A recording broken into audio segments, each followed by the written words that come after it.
आणि यानंतर राजकीय बातम्यांचा आपण आढावा घेणार आहोत। बातमी आहे राष्ट्रवादी काँग्रेसच्या विलिनीकरणासंदर्भातली। अजित पवारांच्या अपघाती निधनानंतर सर्वाधिक चर्चेत आलेला विषय म्हणजे राष्ट्रवादी काँग्रेसच्या विलिनीकरणासंदर्भातला। याच विलिनीकरणासंदर्भातली एक मोठी बातमी आता समोर येते आहे। विलिनीकरणाचा आग्रह धरणाऱ्या शरद पवारांच्या नेत्यांना सुनेत्रा पवारांचं नेतृत्व मान्य आहे का, हा प्रश्न उपस्थित झालाय। आणि हा प्रश्न उपस्थित करण्याचं कारण म्हणजे शशिकांत शिंदेंचं वक्तव्य। जेव्हा विलिनीकरणाची चर्चा सुरू होती तेव्हा सुनेत्रा पवारांच्या नेतृत्वाचा विषयच नव्हता असं शिंदेंनी म्हटलंय। त्यामुळे सुनेत्रा पवारांचं नेतृत्व मान्य आहे की नाही याबद्दल शरद पवारांच्या नेत्यांनी सावध भूमिका घेतली आहे। मोठ्या पवारांचा पक्ष सुनेत्रांच्या नेतृत्वाविषयी सोयीस्करपणे मौन बाळगून आहे। दरम्यान एबीपी माझाच्या कॉफी विथ कौशिक या पॉडकास्टमध्ये सुनील तटकरेंनी पहिल्यांदाच विलिनीकरणाच्या चर्चेबाबत आपल्याला आधीच कल्पना होती असं मान्य केलं। त्यामुळे विलिनीकरणाच्या मुद्द्यावरनं पुन्हा एकदा दोन्ही राष्ट्रवादीत दावे प्रतिदावे पाहायला मिळतात।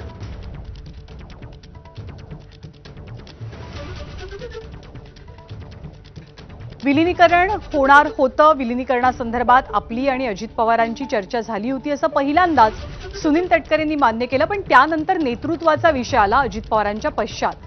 सुनेत्रा पवारांच्या नेतृत्वाबाबत शरद पवारांच्या राष्ट्रवादीतले बडे नेते मात्र सोयीस्करपणे मौन बाळगून असल्याचं पाहायला मिळतंय।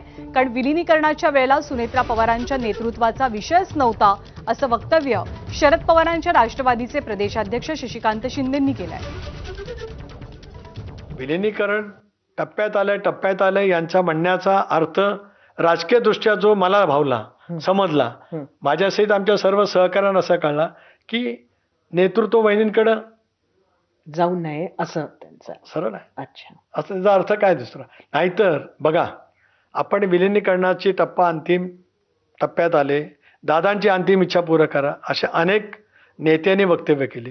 त्यांच्यापैकी कुठल्याही नेत्याने सुनेत्रा वहिनींना निवडा असं म्हटलं नाही। आता ते जे सांगतायत की बाबा सुनेत्रा वहिनींचं नेतृत्व तुम्हाला मान्य होतं का, ती चर्चा आताही कुठे आमच्याशी झालीच नव्हती आणि ते नेतृत्व दिल्यानंतर सुद्धा चर्चा झालेली नाही आहे। त्यामुळे मला वाटतं की चर्चा झाली नसेल त्या चर्चेवर आम्ही स्टेटमेंट देणं किंवा त्या चर्चा झाली नाही त्या चर्चेवर त्यांनी आम्हाला प्रश्न विचारणं मला योग्य वाटत नव्हतं। तर या सगळ्या मुद्द्यांमध्ये सगळ्यात प्रमुख मुद्दा तो म्हणजे दोन्ही राष्ट्रवादी काँग्रेसच्या विलिनीकरणाचा।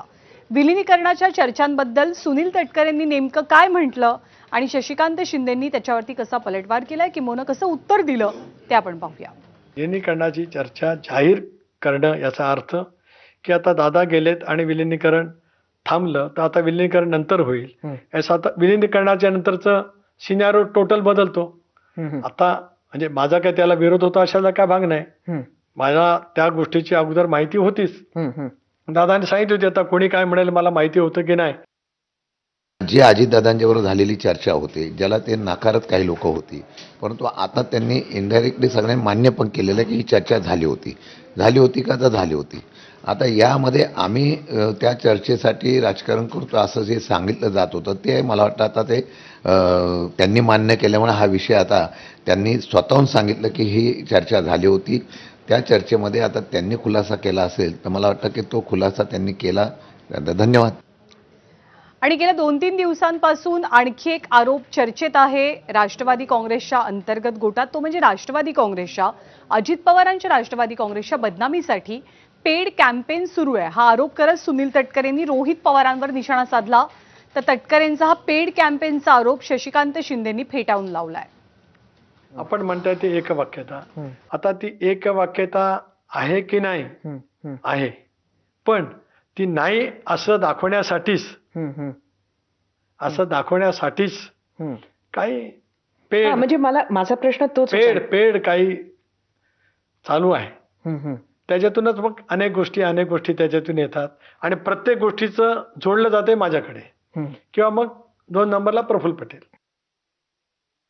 कळत नाही की आम्ही त्यांच्या पक्षाचं रोहित पवारांनी डॅमेज करण्यासाठी एवढी 5 कोटीची सुपारी दिली अशा प्रकारचं वक्तृत्व करणं हा बालिशपणा आहे। मला वाटतं की आम्ही करण्याच्या ऐवजी त्यांनीच आता मित्रपक्ष त्यांना डॅमेज करतो याच्या बाबतीमधला अभ्यास करणं गरजेचं आहे। खऱ्या अर्थाने त्यांना कोण अडचणीत आणण्याचा प्रयत्न करतोय याचा त्यांनी शोध घ्यावा।